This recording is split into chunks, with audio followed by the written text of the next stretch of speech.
Oh my All God. right, wake up. Welcome to the S3 Magazine podcast.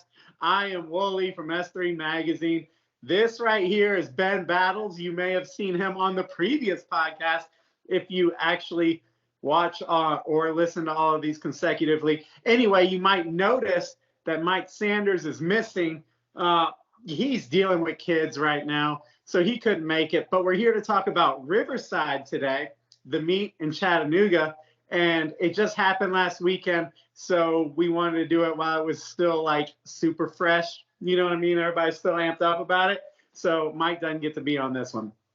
But Ben Battles is from Chattanooga. This meet has a special little place in your heart.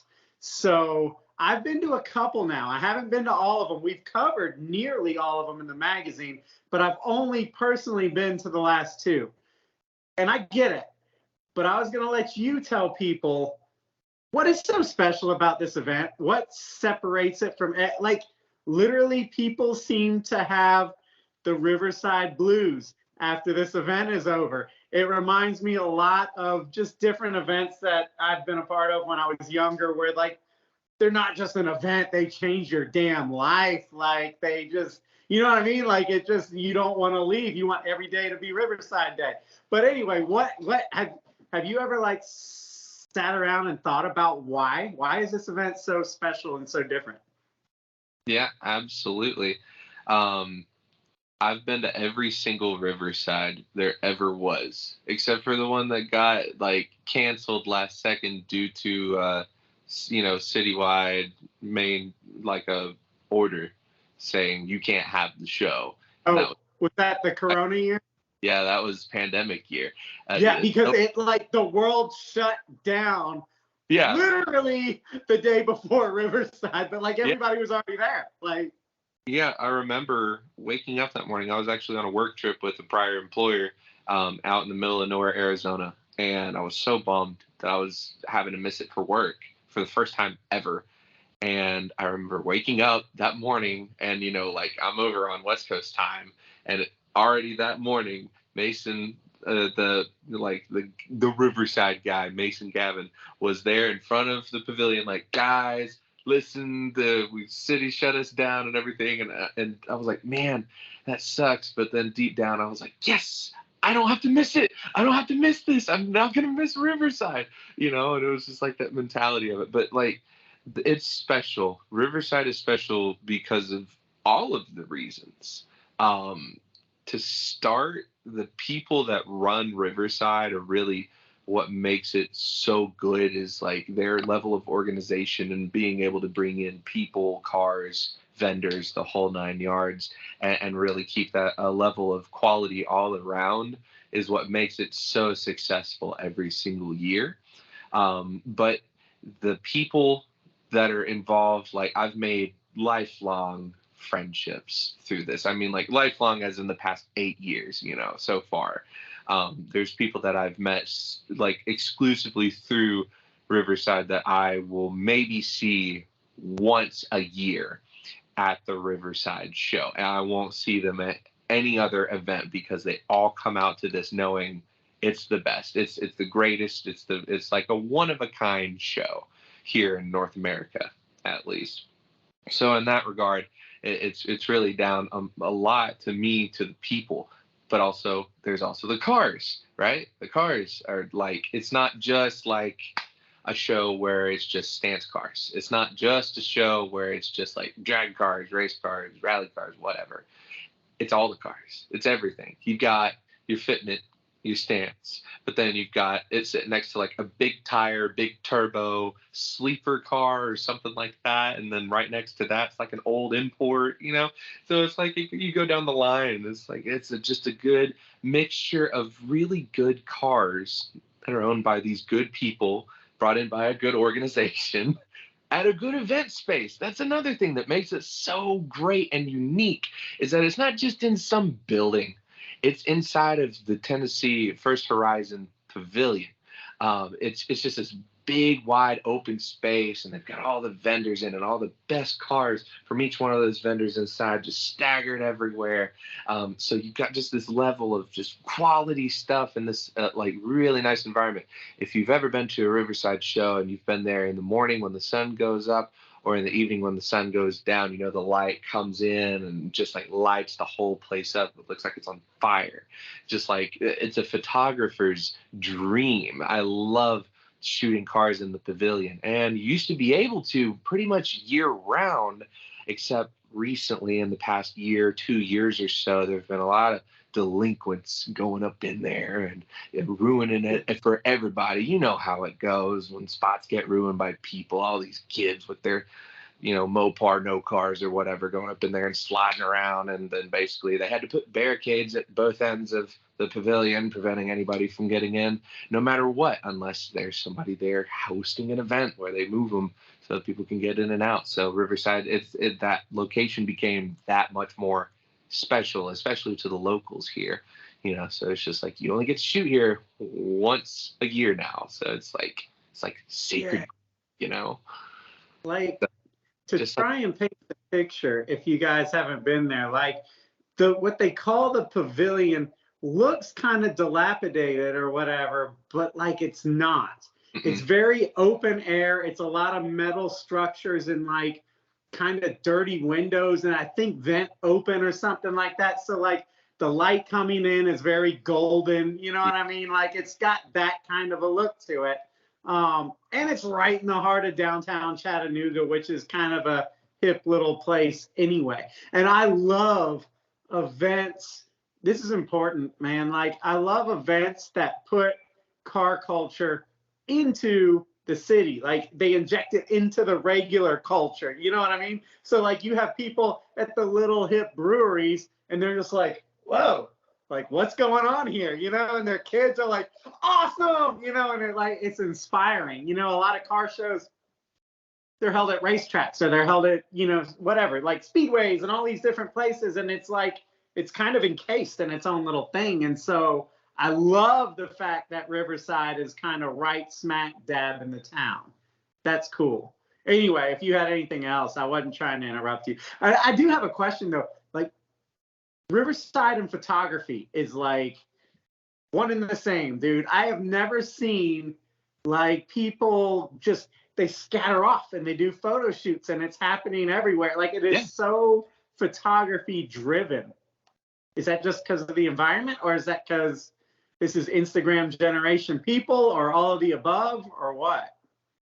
No, it's definitely a mixture of both. On the one hand, you've got beautiful city of Chattanooga, and there's tons of little just hidden away photo spots. There's still spots people I've looked through photos and stuff like that. I know of some spots locally that just people have just flat out not ever been shot at, right? And then Yeah. I'm not gatekeeping anything, so I'll tell people, like I told our friend Caleb, he's like, hey, I'm looking to go to a place and go get some photos of my car that's like really, really bright colors and stuff. I'm like, oh, just go down the street to this location. Here, let me drop you a pin here. Here you go. Go here. And he went there and the photos turned out great, right? But like, unless you're a local, you don't know about some spots. And then like, it's great. Every year I see more and more photographers telling other photographers, hey, go here, go here, go here. And, you know, it's like one of the same. And the weather is typically really, really good. Even if it's raining, there's like tons of really cool spots you can go take photos at. But then there's also that generation of you know, the people that live vicariously through Instagram. And that's perfectly fine. You know, you've got the social media monsters out there that are going to be putting out all the content of all the cool cars, and all the cool cars show up to Riverside. So it makes sense to go and film and make the cars look best in the city that's known for photography spots, specifically for cars, at Riverside. And you've got like just everybody and their brother has a camera these days. You know, you don't have to be some major media company anymore. You can be just Joe Schmo, and it's been that way for a while, you know, but like Right. everybody brings it. Like, how many people did you see at Riverside not have a camera in their hands or their phone out taking pictures of cars? You know, it was a constant, everybody's doing it kind of a thing, which is great. I like it. You know, it shows that, you Well, know, the growing hobby, growing world. And it's like you mentioned, man. When I went last year, I was running around also trying to get video and stuff like that.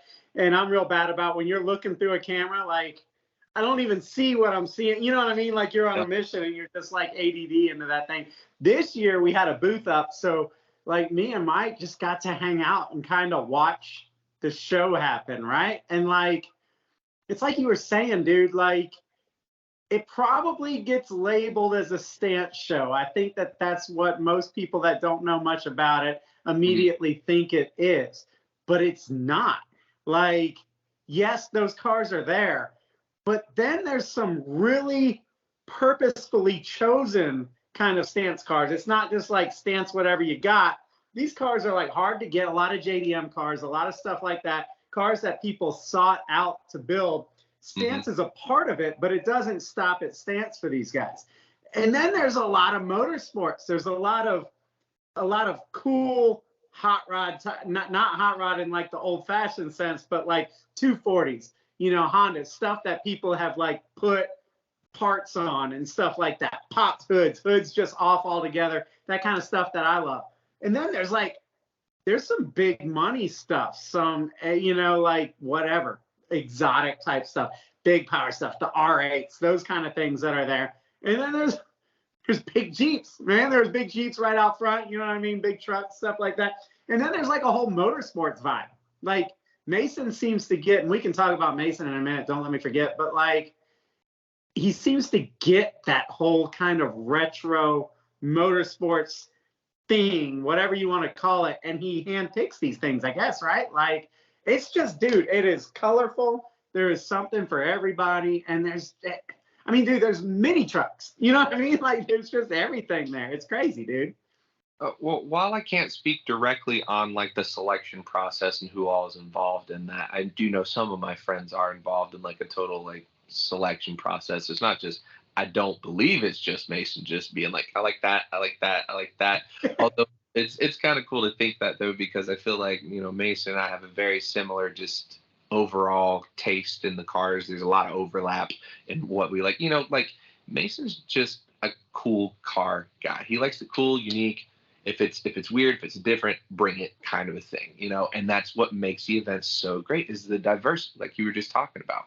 There were no less than 5 Audi R8s at this show, 4 of which were boosted. I don't know if you paid attention to that. There were turbos hanging off the back of those cars. Wild stuff. Anyway, but you'll find those next to a Geo Storm. There was a guy I met over the weekend, wild dude, Geo Storm on wire wheels and airbrush like lowrider paint and the speaker system, the whole 9 yards. Like you'll never see a Geo Storm normally under normal circumstances, and then he modified it, and he's had this since it was brand new. And like those kind of stories and cars are what makes the Riverside selection not just a stance show. Like you said, people kind of view Riverside as something like Slammed Enough. Slammed Enough is really heavily oriented toward the stance and fitment showcasing of cars, whereas the Riverside show is a good conglomerate and mixture of cars. Like I can think in my mind right now, one of the lines of cars out in the parking lot was like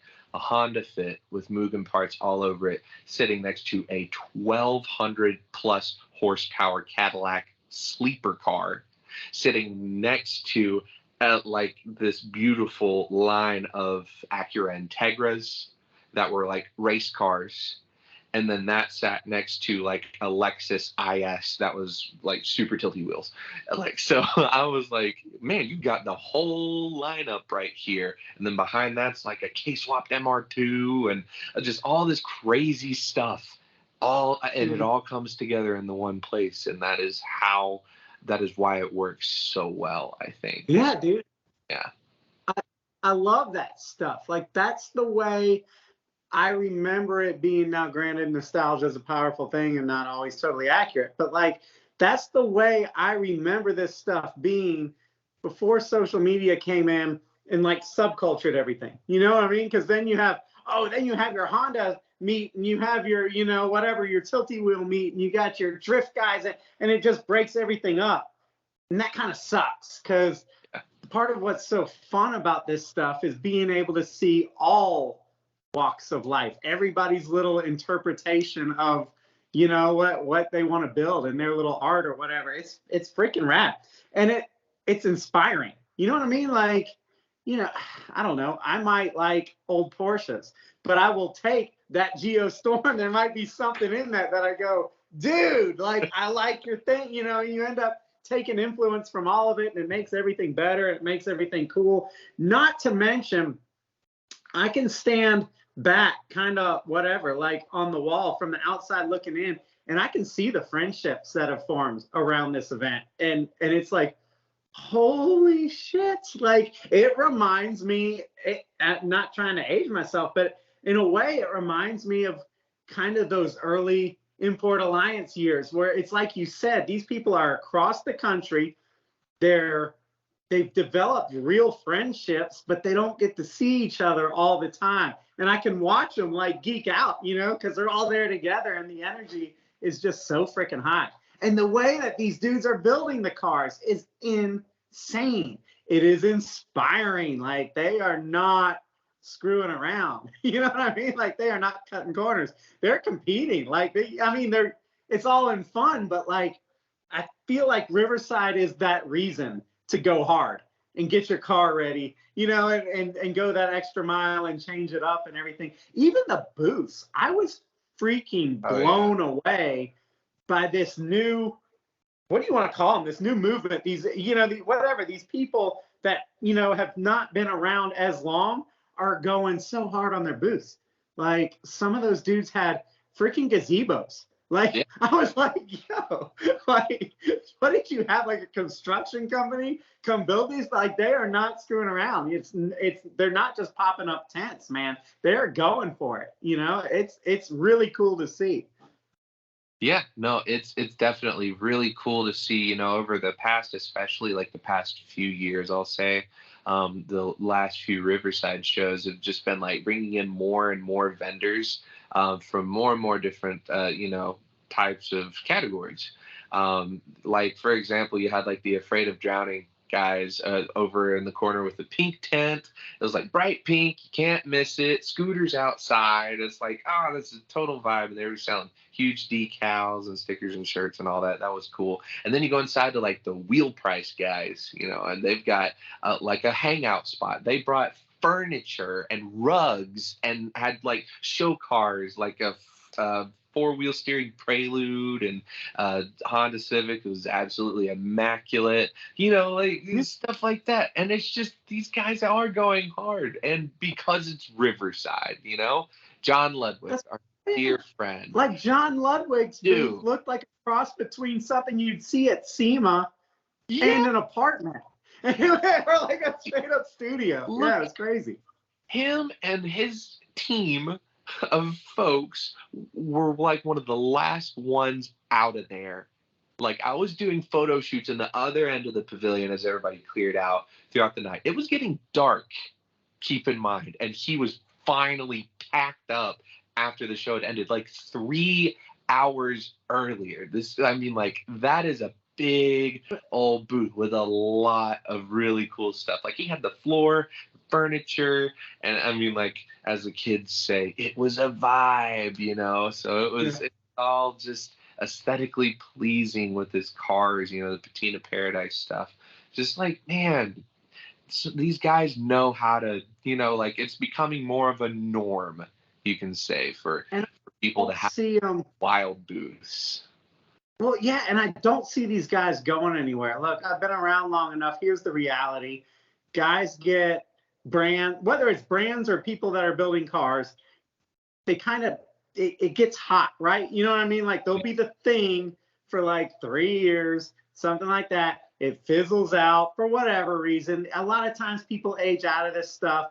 It's fun to do when you're single and in your 20s, and then you get married and then you have a kid, and it's not exactly easy to be running across the country to go do this stuff. But I don't see that with these guys. Like, when I see, and it's the builders, you know, and it's the vendors. Like, I don't see them aging out of this. Like, I feel like they're in this for life. Like, I really get that sense that this is a freaking movement, and I kind of dig it. You know, it's easy to like hate on the younger guys, I'm not hating on any of this shit. Like, I sit there and I look at it and I'm like, damn, dude, like, it's like that wave only comes around every so often, and it's there. It is freaking there.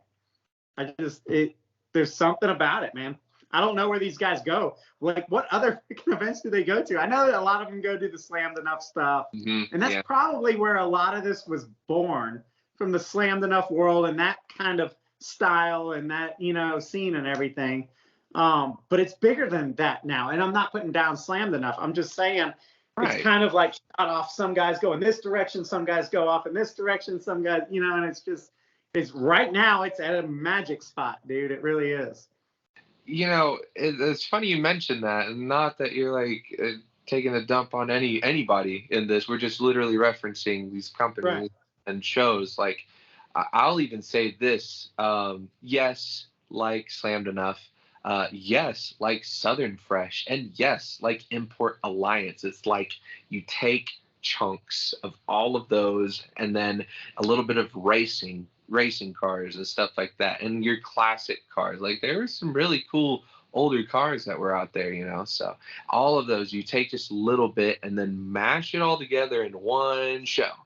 Again, like it's not all just like a stance show. It's an everything show. It's cool cars, and going back to the vendors, like, they were everywhere, and everybody seemed like they had a car out front of their booth, right?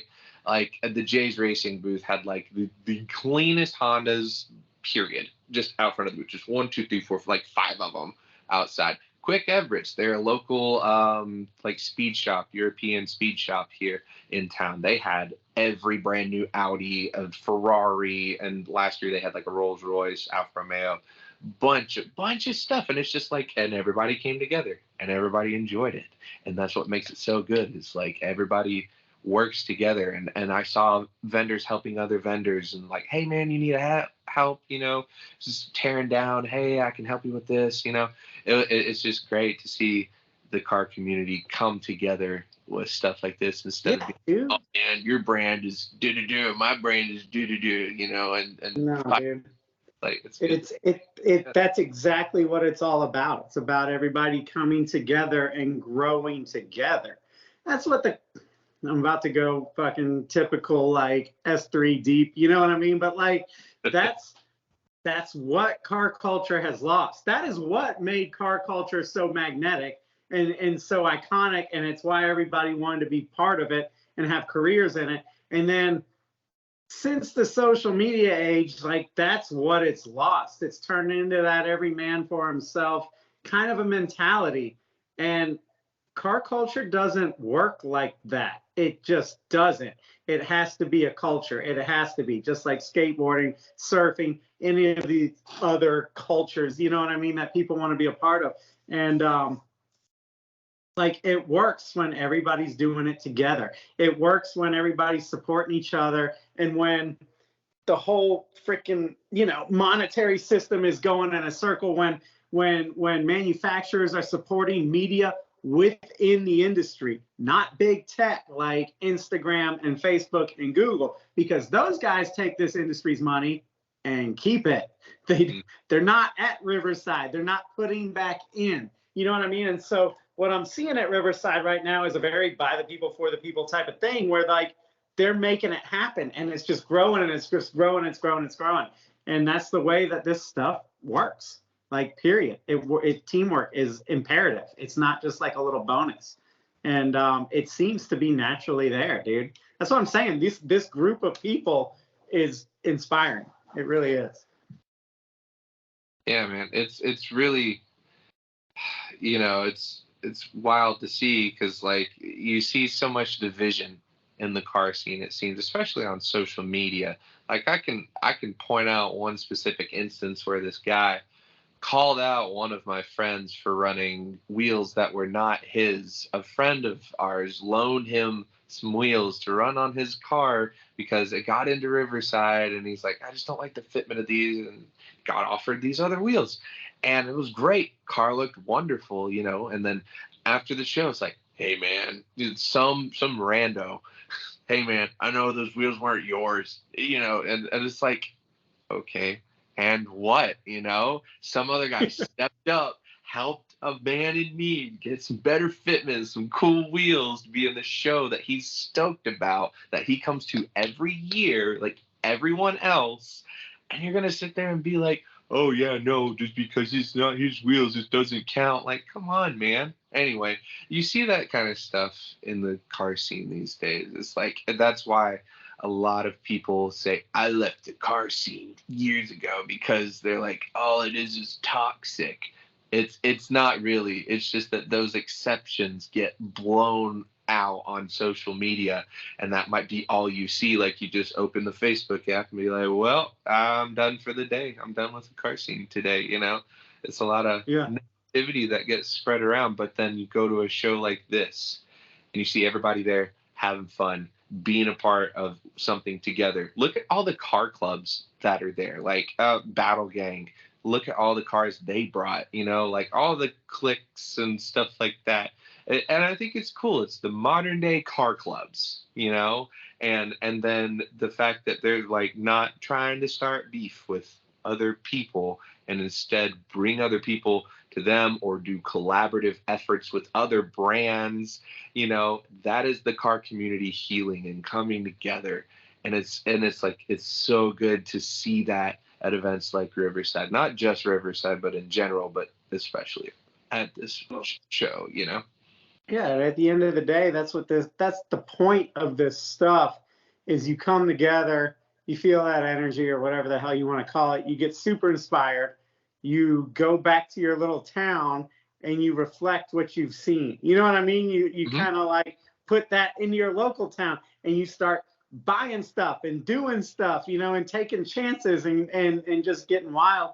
And that's what builds it, dude. Like, that's what builds it. Social media or not, like, that's organic. You know what I mean? Like, that's just kind of natural energy. The people, that feeling that you're talking about, you've been feeling this week, you're like, man, it's over and I'm sad, but I'm so amped that I got to see everybody, and I've got this energy right now. I don't know what to do with it, and I need to go work on something. Like, that's what it's all about, dude.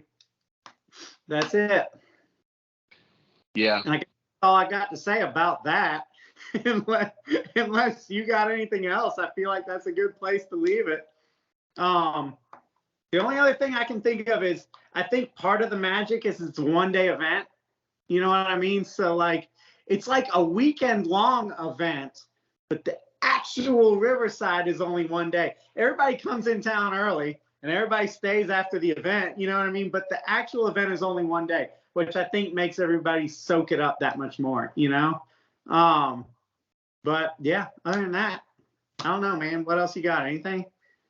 Yeah, I want to know what cars specifically did you see at the show that really like stood out to you? I know you didn't get to walk around as much, but I know you got to see.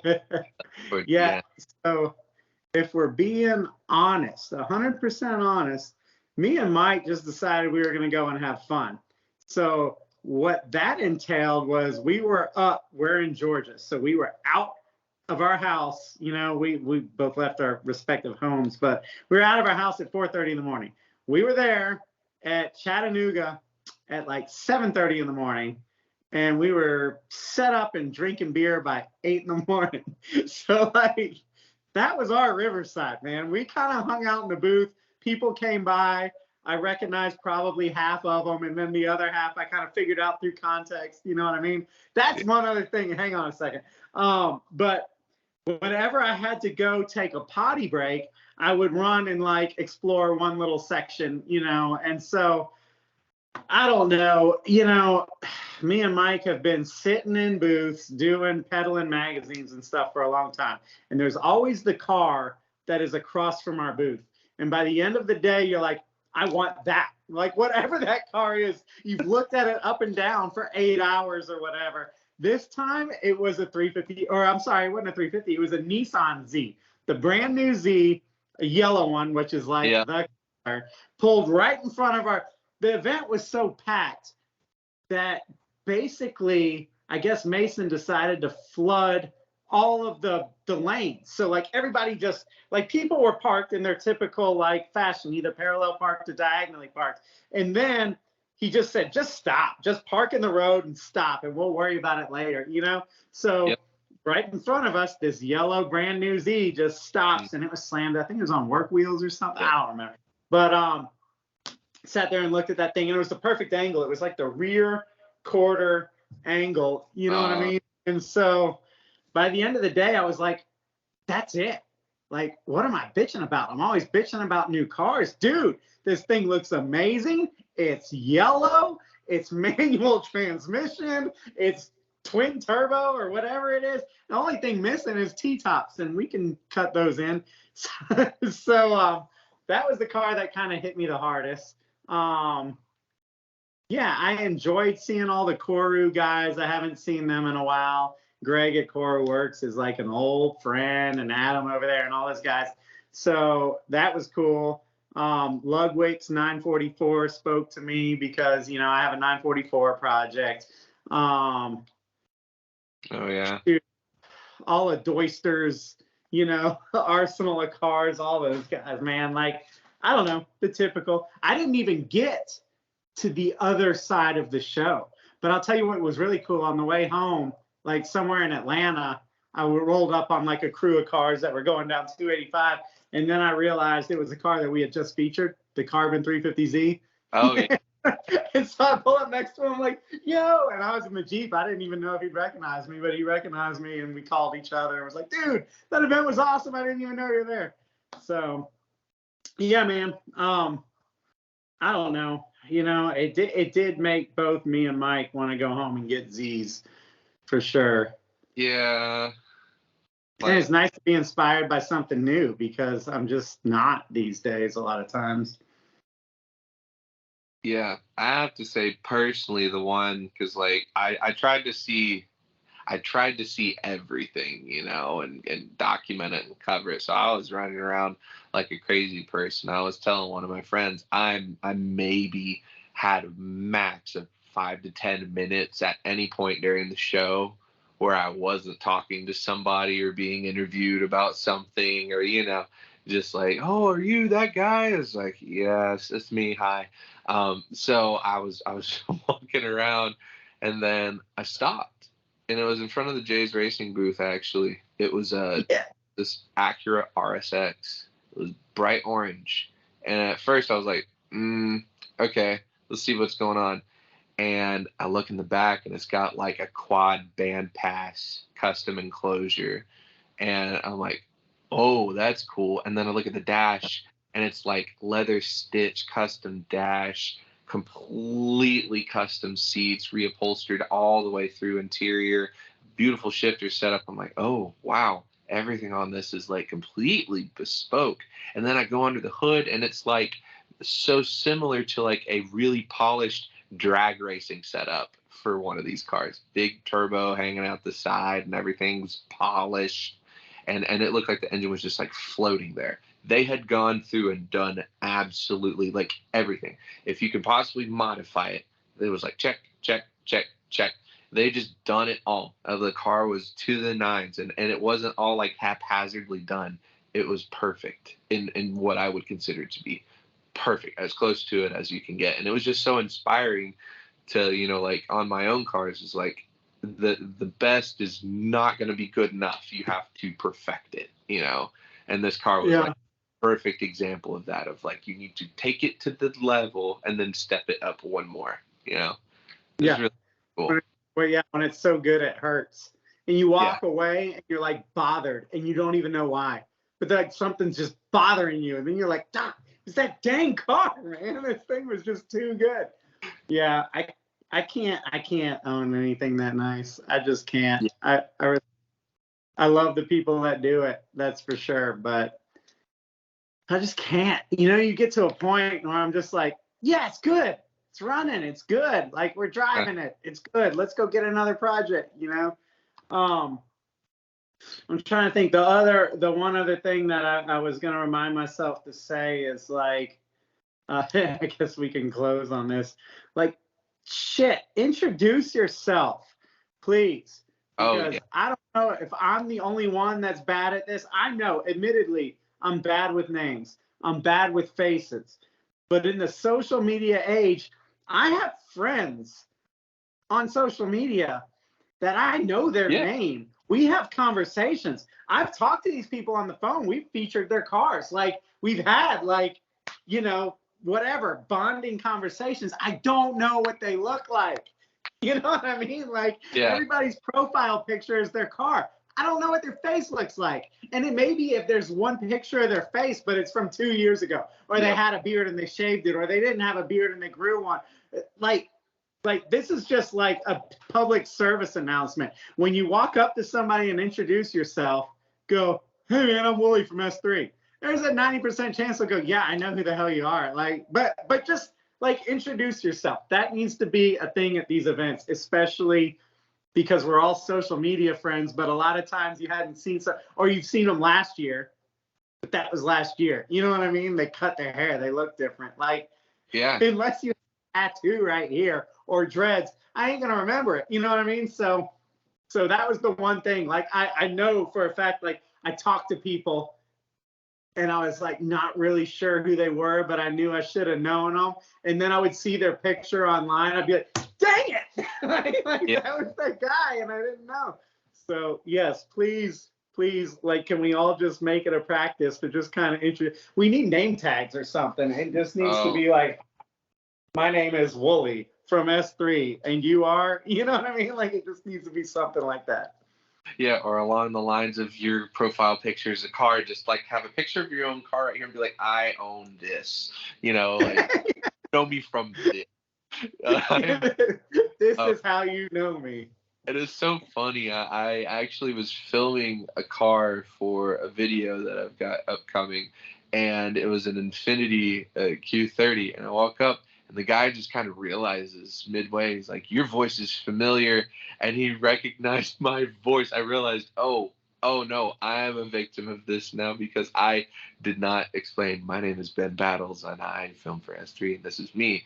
No, he recognized my voice from the reels that I put on Facebook. He's like, this is digital. Hey man, get out the car. We gotta let him film this thing. It's like, it was so funny, that interaction. But that was like that was the moment for me of like, you need to introduce yourself to people. Yeah. This is you, like the second you walk up to them, because you probably met them in the past. I'm also very bad with faces. If anybody's watching this and they know me a little bit and like I've seen you before, I am so sorry. I have, like, if it's been a year, like you said, I forget faces. I'm bad with it, but I'll also remember faces. If we've hung out, I'll remember you and your face and your name and everything after staying at like 50 times at a social setting or something like that. Well, but just once a year, man, it's kind of hard to remember.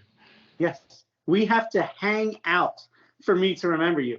And even then, dude, like, it's all about context. Like, half of these guys, if I saw them at the grocery store, I'd probably just walk right past them and not know, so it's all about context. And I realize I'm bad with names and faces. My wife tells me all the time, "You need to invest in people." I'm just bad at it. But in my own defense, like, I'm a white dude with dreads.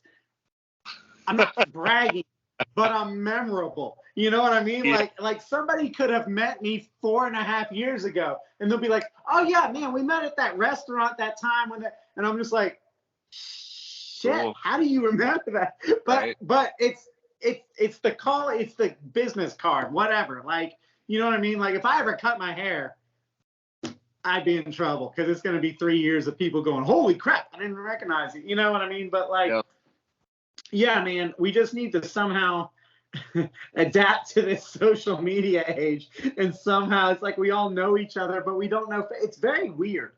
It's very weird that we have developed friendships and bonds and shared stories. And I really don't know what your face looks like. And I know everybody else is in the same boat. I mean, you go to an event like Riverside, and I bet you like 80% of us are mutual friends with each other. You know what I mean? Like, we're all connected. We just don't know it yet. It's just weird. But on that note, Riverside kicks ass. It's one of those events. Everybody tells you just got to go, and you go, yeah. Well, I would, but probably got to cut the grass or something out. No, just go. Just make it happen, and you'll get it. that video that you were making fun of me that I made last year, at the end of that video, I remember going, I get it now. I remember all these people sitting here saying, man, it's just different. It's a vibe and blah, blah, blah, blah. And I was like, no, I get it. When you're here, you absolutely do get it. There's an energy there that if you like this stuff and you're remotely within driving range, you owe it to yourself. Do it for yourself. Go. Yeah, no, that is absolutely right. The people that are like, even the locals that I know that are like, I like car shows. I'm like, you should come to this. Man, I don't know. It's like every year, it's like something else comes up. I hope those people are watching. Get to this show because you're never going to forget it. There have literally been several people I know that came to a Riverside, enjoyed not only the time they had at the show, but the city as a whole and the people that were there so much they moved to Chattanooga because of it. Yeah. Literally, I have friends that live in this town from across the pond, quite literally. Liam, if you're watching, hi. Yeah, you moved over here after coming to Riverside and being like, oh, dude, this place is killer, And then a couple of my other friends from like other cities just all come right here. Yeah. John, I mean, and not that Riverside was the only reason for any of this, but like, I'd say it contributed a little bit, at least. It's a cool state. It's a cool town. It's got cool culture. If you like the outdoors, that's the spot for you, man. Like, It's got mountains, it's got water, it's got scenery, it's got 4 seasons, it's got rain, it's got everything you want to kind of like play outside. You know what I mean? And it really is getting on the map as far as you can watch the last podcast we did, rallies coming, and it's just a very good location. You're not too far from anything, yet you're far enough away. Like, Atlanta will eat your soul. Atlanta's just too much, man. Like, it's cool, I guess, but it's just far enough outside to where it's not. It's not. It's different. Anyway, all right. Well, thanks for listening. Go ahead and make your plans for Riverside next year. Oh, do you want to close by just telling the people the story of the girl that told you all to go on home now? Oh, yes, please. I have been waiting. So on the official Riverside post, this was like one of the last posts of the event. This lady on top of Lookout Mountain in a very rich, uppity community. I'm not going to use the K word, but we all know what we're referencing to here, right? Gets on there and types, I've had enough of your loud, excessive engines. Go home. I've been tolerating this all weekend. It is Sunday at 8 p.m. Go home. And I was just like, really? Because I had friends this weekend say, we're staying at an Airbnb, and this lady threatened to call the cops on us, called the owner of the Airbnb because their stock car, a Porsche, was a little bit too loud, right? And I'm like, oh, no, that's the least of your problems. But apparently not. Apparently some of the locals just do not enjoy the show. And in full confidence, Mason sent me a picture of the lady that messaged him direct. Oh, really? No names. It cracked me up. I mean, she's not wrong. I thought it was funny. She was just like, it's 8 p.m. on Sunday. Go home. It's like, okay, Mom. Yeah, thanks, Mom. Appreciate it. Yeah, we're leaving anyway. Thanks. All right. Well, I guess we'll close by saying this is S3 Magazine. We have an app. Please, for the love of God, go get it. It's free. It can't be any freer. It's called S3 Magazine. It's on Apple and Android. Ben Battles does his own stuff in addition to S3, which you might actually have recognized his voice too, like that other dude, because he's all over TikTok. He's all over Instagram Reels. And he always does like 30-second weird car descriptions. A lot of times, not always, but a lot of times it's JDM cars. It's always some sort of collector type of car, something unique. And he kind of always starts the video the same way with the same cadence and the same voice, and it's very recognizable. And he kind of walks you through these cars and tells you why they're weird and awesome. On TikTok, it is the Gambler Civic, right? Yep. The Gambler Civic, like the Gambler 500 or whatever. And then on Instagram, it is Battles Digital. Yep. Battles. Yeah, Battles Digital on there. But it's like the same content on both, right? For the most part. Yeah, pretty much. You'll get more travel related stuff and exhibits and things like that over on the TikTok, and you'll get more of the 30-second car reviews on Instagram, but still a good mixture of both. Yeah, so check that stuff out, man. Follow him. He's very consistent, and you'll like it, and you'll learn something. Okay, that's about all I got. Oh, if you like my hat, we sell these. If you don't like it, sorry, we make others. All right, so thanks for listening thus far, and say goodnight to Ben and his cat, and we'll see you next time. Say goodnight, Luna. Say goodnight. Say goodnight.